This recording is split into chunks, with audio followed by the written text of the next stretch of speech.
Bienvenidos a una nueva exploración a fondo. Hoy nos adentramos en la arqueología. Ajá. Y, a ver, vamos a dejar claro desde el principio que vamos a huir de los tópicos. Por favor, sí. Quienes siguen de cerca esta disciplina científica saben de sobra que la realidad no tiene nada que ver con un aventurero de Hollywood con látigo y sombrero fedora, huyendo de una roca gigante. Totalmente. Esa imagen hace mucho daño a la profesión. Sobre la mesa tenemos hoy una extensa recopilación de fuentes. Hablamos de artículos enciclopédicos y documentos analíticos para investigar a fondo la historia, los métodos y, bueno, las tensiones éticas de esta ciencia. Que no son pocas. No.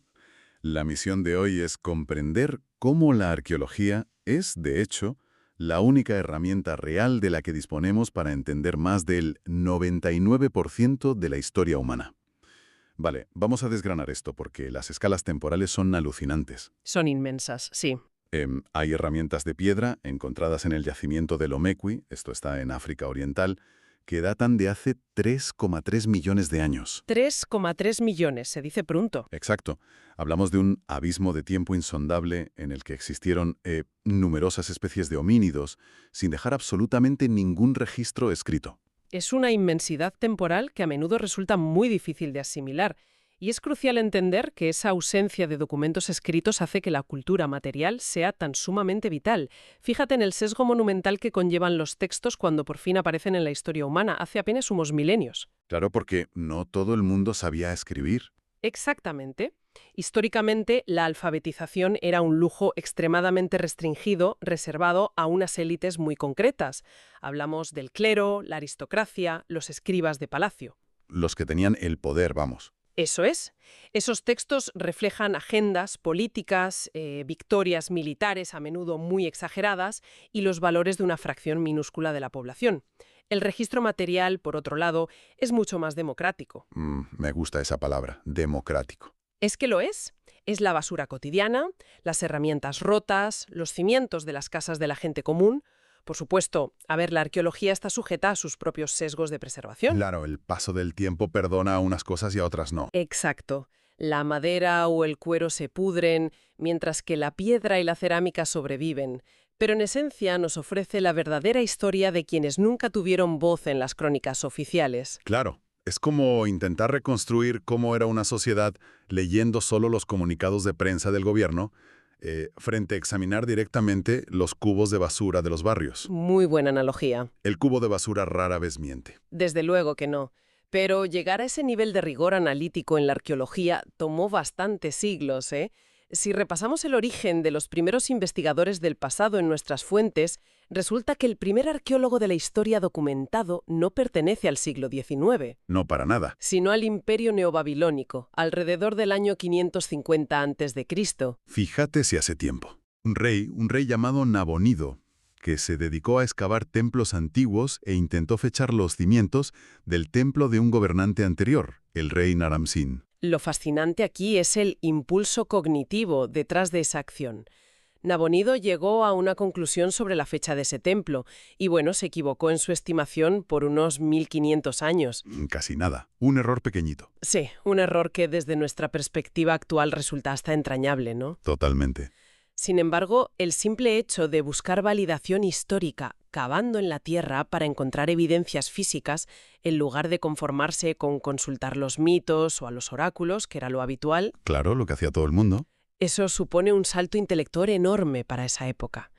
Después de figuras como Nabonido, la historia da un salto temporal gigante hasta el Renacimiento en Europa, donde surge la figura de los anticuarios. Empezó a despertar un interés voraz por las ruinas clásicas. Sí, personajes como el italiano Ciriaco de Ancona en el siglo XV, que viajaban incesantemente por todo el Mediterráneo, documentando el Partenón, copiando inscripciones y dibujando estatuas. Ajá. Por eso, a menudo, se le considera el padre de la arqueología clásica. Pero, madre mía, llamarlo arqueología en aquellos siglos posteriores es ser muy, pero que muy generosos.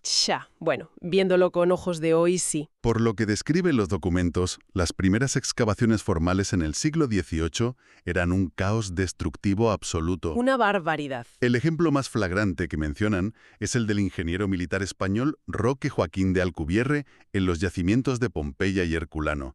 Esto fue entre 1738 y 1748. Ah, Descubrir ciudades romanas enteras congeladas en el tiempo bajo la ceniza del volcán Vesubio dejó a toda Europa fascinada. lógico. Claro, imagínate el impacto. Pero las técnicas de Alcubierre consistían básicamente en abrir túneles a lo bruto, rompiendo paredes. A destajo. Sí, sí, solo para extraer frescos enteros y estatuas de mármol con el único fin de decorar los palacios reales. Efectivamente, era un saqueo institucionalizado que carecía de cualquier atisbo de método científico. Ninguno. El objetivo era puramente estético y de prestigio, de demostrar poder. Al arrancar esos objetos de la Tierra sin un registro minucioso, destruían por completo el contexto estratigráfico. O sea, es que sacar una vasija o una escultura de su estrato sin documentarlo es como llevarse el arma del crimen de la escena antes de que llegue la policía científica. Totalmente. Tras había alrededor y en qué ángulo cayó. Pierdes el caso por completo. Pierdes el caso.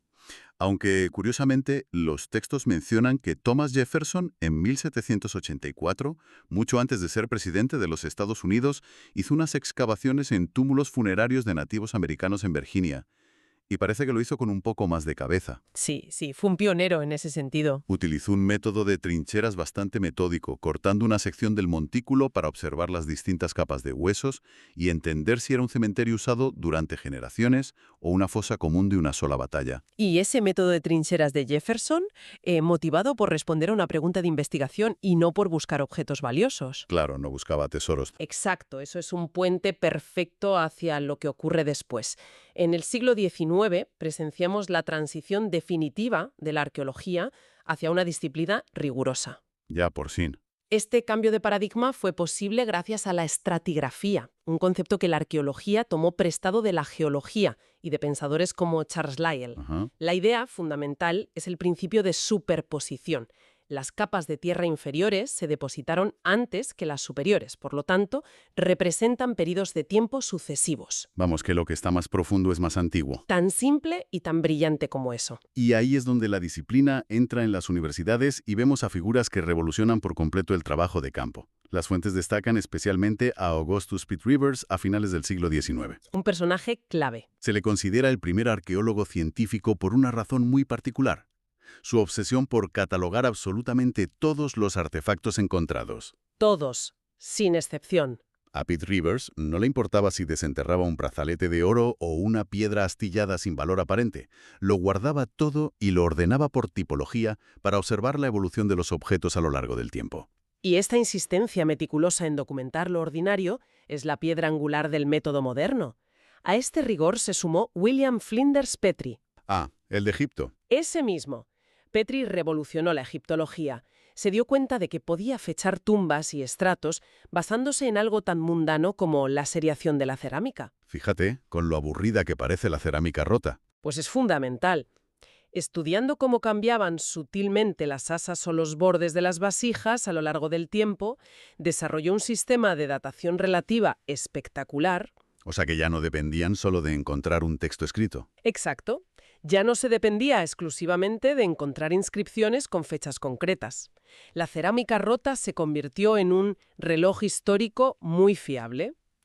Y décadas más tarde, ya metidos en el siglo XX, Mortimer Wheeler introdujo el famosísimo sistema de excavación en cuadrícula. Espera. Tengo una duda con esto. Dime. Si excavas un yacimiento dividiéndolo en cuadrículas perfectas de, digamos, 5 por 5 metros, ¿no pierdes la visión general del espacio arquitectónico que estás intentando desenterrar? Digo yo. Pues parece contradictorio, pero esa es la genialidad del método de Wheeler. Al excavar dentro de esas cuadrículas, se dejaban intactas las paredes de tierra entre ellas, los llamados testigos. Ah, vale, dejaban como muros de tierra. Exacto. Esos testigos servían como perfiles estratigráficos visibles, permitían mantener un control estricto sobre el espacio tridimensional de la excavación y documentar en qué capa exacta de tierra se encontraba cada objeto antes de desmontar los testigos por completo. ¡Qué inteligente! Si conectamos esto con el panorama general, lo que ilustra la evolución metodológica es un cambio profundo en los valores humanos. A lo largo de los siglos se pasó de valorar el tesoro por su mérito monetario o estético. ¿Qué es lo que hacía Alcubierre? Claro, se pasó de eso a valorar la información por su incalculable peso histórico. El objeto dejó de ser el fin en sí mismo para convertirse en el portador de datos que nos permite entender a las personas que lo fabricaron. Y aquí es donde se pone realmente interesante, porque hoy en día las herramientas para extraer esa información rozan la ciencia ficción. Es una pasada lo que tenemos ahora. Las excavaciones tradicionales son solo una parte del trabajo arqueológico moderno, y como subrayan los documentos, son inherentemente destructivas. Es una paradoja de la profesión. Una vez que excavas un yacimiento, lo destruyes para siempre. No se puede volver a excavar. Por eso, las tecnologías de detección remota han supuesto una verdadera revolución. Sin duda. Hay ejemplos recientes impresionantes en nuestras fuentes, como el uso de drones mapeando antiguas ciudades coloniales en los Andes peruanos, como Machuyacta, a más de 4.000 metros de altura. Lugares que antes requerían meses o años de expediciones a pie, con un frío que pela, ahora se mapean en modelos tridimensionales exactos en cuestión de días. Totalmente. Y la detección remota va mucho más allá de los drones. Las fuentes analizan detalladamente el impacto de la tecnología LIDAR. Que es increíble. Funciona disparando millones de pulsos láser desde una aeronave que logran penetrar el dosel de selvas muy densas, revelando la topografía exacta del suelo. Atraviesa los árboles, básicamente. Eso es, ha destapado que ciudades mayas que creíamos aisladas formaban parte de inmensas megalópolis interconectadas por calzadas bajo la jungla. Permite investigar a una escala macroscópica sin mover un solo gramo de tierra. Incluso la inteligencia artificial está metida en esto. Faltaría más. Recientemente, sistemas de IA analizaron cientos de imágenes satelitales y lograron descubrir 303 nuevos geoglifos en Nazca. 303. Es una barbaridad. Líneas y figuras en el desierto de Perú que el ojo humano era incapaz de distinguir entre el ruido visual del terreno. Identificadas por algoritmos. Me deja loco la cantidad de tiempo que ahorran. Es exponencial el avance. Pero supongo que una vez que sabes dónde excavar gracias al LIDAR o a la IA y sacas los objetos, el trabajo real de laboratorio apenas acaba de empezar, ¿no? Es una observación muy acertada. La fase post-excavación es el verdadero cuello de botella de la arqueología. Imagino que consume muchísimo tiempo. Años. Consume años de análisis. La disciplina contemporánea depende enormemente de la arqueometría, que aplica técnicas de la física y de la química. Ajá. Por ejemplo, mediante el análisis de isótopos de estroncio en restos óseos, podemos reconstruir la vida de individuos sin necesidad de tener textos históricos sobre ellos. ¿Cómo funciona eso exactamente? Pues analizando isótopos de estroncio en el esmalte dental que se forma en la infancia y comparándolos con los huesos que se regeneran constantemente a lo largo de la vida, los científicos pueden saber con precisión dónde nació una persona y si migró cientos de kilómetros antes de morir. O sea, ¿pueden rastrear sus viajes por Europa o América solo con un diente? Literalmente. Y luego está el uso de la zooarqueología, que estudia los restos de fauna. Y no solo para saber qué comía una sociedad, sino cómo procesaban la carne, qué animales domesticaron y si había una estratificación social que reservaba las mejores piezas para una élite. Es como exprimir hasta el último átomo de información disponible. Exacto. Sin embargo, revisando los textos, noté un cambio drástico en los años 60 sobre cómo interpretar toda esta avalancha de datos científicos. De repente surge un movimiento llamado arqueología procesual, Sí, la nueva arqueología. impulsado por investigadores como Lewis Binford, y querían aplicar el método científico a rajatabla, probando hipótesis matemáticas y buscando leyes universales que explicaran el comportamiento humano en cualquier época y lugar. Esa era su gran ambición. Pero vamos a ver, ¿eso no es pecar de exceso de optimismo científico? ¿Cómo vas a reducir la cultura humana, que es caótica, irracional y llena de matices, a una especie de fórmula matemática universal? Pues esa es precisamente la crítica feroz que surgió desde dentro de la propia disciplina unos años después. Los arqueólogos procesuales anhelaban el rigor de las ciencias duras, envidiaban a la física o a la química, veían la cultura simplemente como un mecanismo de adaptación al medio ambiente. Claro, como si fuéramos robots respondiendo a estímulos. Pero, como bien apuntas, el comportamiento humano no obedece a leyes inmutables como la gravedad. Como reacción directa a ese exceso de positivismo, en los años 80 emergió la arqueología postprocesual, Ahí vamos. liderada por académicos británicos como Ian Hodder y Michael Shanks. Argumentaron contundentemente que la objetividad pura en la arqueología es una ilusión absoluta. Un choque ideológico en toda regla. Sin duda. Los postprocesuales señalaron que cada arqueólogo llega a una excavación cargado con su propia mochila de sesgos culturales, políticos y de género. Defendían que la cultura material está llena de simbolismo y agencia individual, no solo de adaptaciones climáticas para sobrevivir. Tiene sentido. Cuestionaron la autoridad del investigador como observador neutral e instaron a la disciplina a ser mucho más autocrítica, reconociendo que interpretar el pasado es un acto inherentemente subjetivo. Entiendo el punto de la autocrítica, lo veo lógico. Pero si asumes la premisa de que toda interpretación es subjetiva, corres un riesgo enorme. ¿A qué te refieres? A abrir la puerta a que cualquier teoría, por disparatada que sea, exija ser tomada en serio. Pienso en la cantidad de pseudoarqueología que satura la televisión y el entretenimiento. Sí, ese es un tema espinoso. Teorías popularizadas por autores como Arik von Daniken sobre antiguos astronautas que bajaron del cielo para construir las pirámides porque, supuestamente, los antiguos egipcios no sabrían apilar piedras por sí mismos. Es una conexión fundamental la que haces. Cuando el posprocesualismo deconstruyó la autoridad académica, involuntariamente proporcionó un escudo retórico a la pseudoarqueología. Claro, les dieron munición. Estos teóricos alternativos se amparan en que su visión es, entre comillas, simplemente otra interpretación válida. Pero desde una perspectiva académica y rigurosa, es un problema inmenso. Ya me imagino. La pseudoarqueología ignora sistemáticamente el método científico. Parten de una conclusión preconcebida, como la intervención alienígena, y fuerzan la evidencia material para que encaje, descartando toda la evolución estratigráfica y técnica que demuestra el desarrollo local de esas sociedades. Básicamente hacen trampa. Sí, y lo más grave es que este tipo de narrativas no solo son anticientíficas, sino profundamente condescendientes y a menudo arraigadas en prejuicios. Subestiman de forma alarmante el inmenso ingenio y la capacidad de las antiguas civilizaciones no europeas. Como asumiendo que necesitaron ayuda externa, ¿no? Exacto. Asumiendo que necesitaron ayuda de marcianos para lograr proezas arquitectónicas. Le restan todo el mérito al ser humano, que es lo más triste de todo. Así es. Y hablando de lidiar con el impacto humano, los textos se adentran en dilemas éticos actuales que tienen un peso social enorme. La arqueología ya no opera en un vacío académico, afecta a comunidades descendientes que hoy están vivas. Y que tienen derechos sobre su pasado. Se detalla el profundo choque entre la ciencia occidental y los derechos de estas comunidades, especialmente en torno a un tema muy delicado, la repatriación de restos. Un tema clave hoy en día. El caso de la ley NAGPRA en Estados Unidos es central en nuestras fuentes. Ilustrado por la larguísima batalla legal sobre el hombre de Kennewick. Un esqueleto de 9.000 años de antigüedad reclamado tanto por científicos para su estudio como por tribus nativas que lo consideran un ancestro sagrado. Esto plantea una pregunta importante y sumamente compleja. ¿A quién le pertenece realmente el pasado y quién tiene el derecho a desenterrarlo e interpretarlo?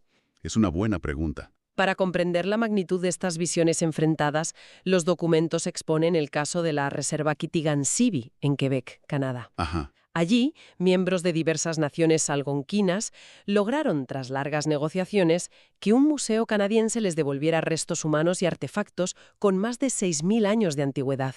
Un logro histórico para ellos. Lo fue.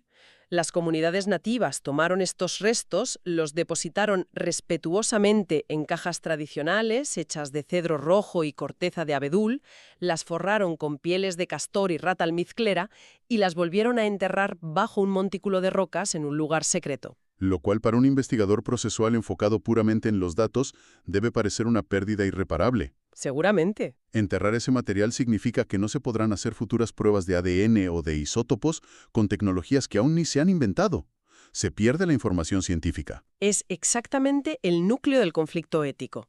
La perspectiva científica tradicional prioriza el indudable beneficio del conocimiento histórico y forense para toda la humanidad. Consideran los restos como un archivo biológico inestimable. Claro. Sin embargo, la perspectiva nativa entiende el tiempo de forma cíclica, no lineal. Para ellos, el pasado no es algo distante e inerte. Perturbar la tumba de un ancestro de hace 6 milenios altera profundamente el equilibrio espiritual y puede tener consecuencias graves en el bienestar presente de su comunidad. Visto así, tiene todo el sentido del mundo su postura. El acto de volver a enterrarlos restauró ese equilibrio, priorizando el respeto humano sobre el dato académico. Como ves, es un debate sin respuestas fáciles. Desde luego, es un equilibrio complejísimo. Y nos toca informar sobre esto sin tomar partido, porque ambos lados tienen argumentos de peso. Pero al mismo tiempo que la arqueología lidia con estos límites éticos, también está utilizando sus herramientas para empoderar y hacer justicia a comunidades que desean recuperar su historia. Eso es una parte preciosa de la disciplina actual. Las fuentes destacan el tremendo impacto de la arqueología de la diáspora africana. Esta especialidad se vuelca en iluminar las realidades de poblaciones esclavizadas o marginadas que la historia oficial, como decíamos antes, borró de los archivos intencionalmente. Sí, borrados a propósito. Hay un ejemplo abrumador sobre el descubrimiento del cementerio africano en Nueva York en los años 90. Lo encontraron de pura casualidad durante la construcción de un edificio federal Así suele pasar en arqueología urbana. y reveló las durísimas condiciones de vida de cientos de africanos esclavizados en el norte del país, algo de lo que apenas se hablaba en los textos de historia. Y es un trabajo de restitución histórica que sigue expandiéndose a nivel global. Los textos mencionan un proyecto interesantísimo y muy reciente en Barbados, anunciado justo después de que el país se convirtiera oficialmente en república. Cuéntame sobre eso. El renombrado arquitecto David Adjaye está liderando el diseño de un gran monumento en el antiguo cementerio de esclavos de la plantación Newton. Un lugar con mucha carga histórica. Imagínate. Es un terreno que alberga cientos de tumbas anónimas de personas esclavizadas.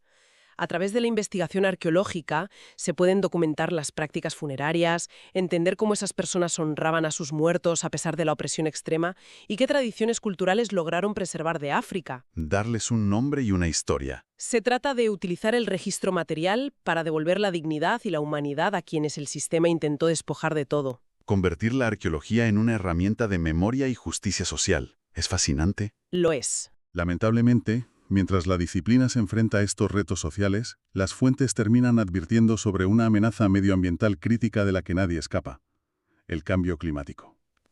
Ese es el gran reto de nuestro siglo. Y no hablamos solo de ruinas costeras amenazadas por la subida del nivel del mar, sino de un fenómeno de emergencia llamado arqueología glaciar. Es una situación verdaderamente crítica. El calentamiento global está provocando el deshielo acelerado en zonas alpinas y polares. Durante milenios, el hielo ha actuado como el conservante perfecto para materiales orgánicos que normalmente se desintegran en la Tierra, como la madera o la tela. Como si fuera un congelador gigante. Exactamente.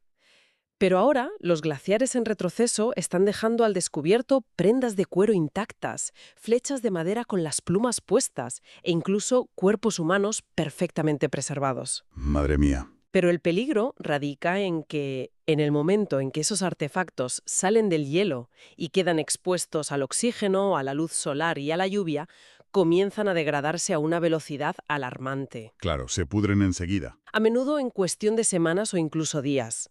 Los arqueólogos glaciares se enfrentan a una auténtica carrera contrarreloj. Es un rescate de emergencia pura y dura para salvar este patrimonio irrepetible antes de que desaparezca para siempre. Literalmente, los glaciares derritiéndose y obligándonos a rescatar nuestro pasado a contrarreloj.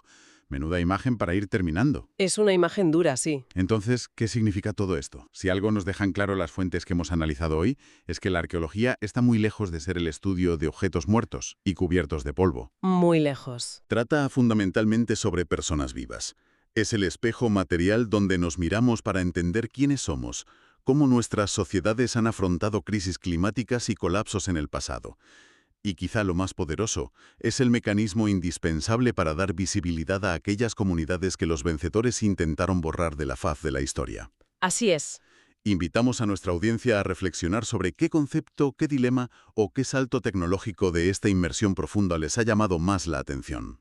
El registro arqueológico es nuestro único acceso real a la totalidad y diversidad de la experiencia humana a lo largo de millones de años. Nos proporciona una perspectiva que infunde humildad, recordándonos que nuestra civilización moderna es simplemente una finísima capa estratigráfica más en un relato cronológico inmenso. Y precisamente pensando en esa fina capa estratigráfica que estamos creando nosotros hoy en día, me gustaría dejar a quienes nos escuchan con un último pensamiento provocador. Adelante. Algo que se construye, lógicamente, sobre todo lo que hemos debatido, aunque no venga explícito en los textos. A ver. Si la arqueología tradicional ha dependido de rastrear cultura material tangible y resistente, como las piedras labradas, cerámicas cocidas y metales que aguantan miles de años bajo la tierra, Sí, lo que decíamos al principio. ¿qué pasará en el futuro con nosotros? Hoy en día, nuestra civilización almacena una proporción gigantesca de su conocimiento, sus fotografías familiares, sus documentos oficiales y sus memorias más íntimas en formato digital, en esa nube intangible de servidores. Es una vulnerabilidad inmensa. Queda en el aire esta inquietud. ¿Cómo excavarán los arqueólogos del año 4000 nuestra era digital, si los discos duros actuales se corrompen en apenas un par de décadas y los inmensos servidores finalmente se apagan por falta de mantenimiento o de energía? No va a quedar nada que leer. Acabarán siendo los colosales centros de datos, con sus interminables pasillos de estantes metálicos oxidados y silicio degradado, las únicas ruinas descifrables de nuestros templos modernos. Una gran pregunta. Templos incapaces de transmitir un solo texto a quienes intenten entendernos. Un verdadero placer haber compartido este viaje en el tiempo con quienes estáis al otro lado de los auriculares. Hasta la próxima inmersión profunda.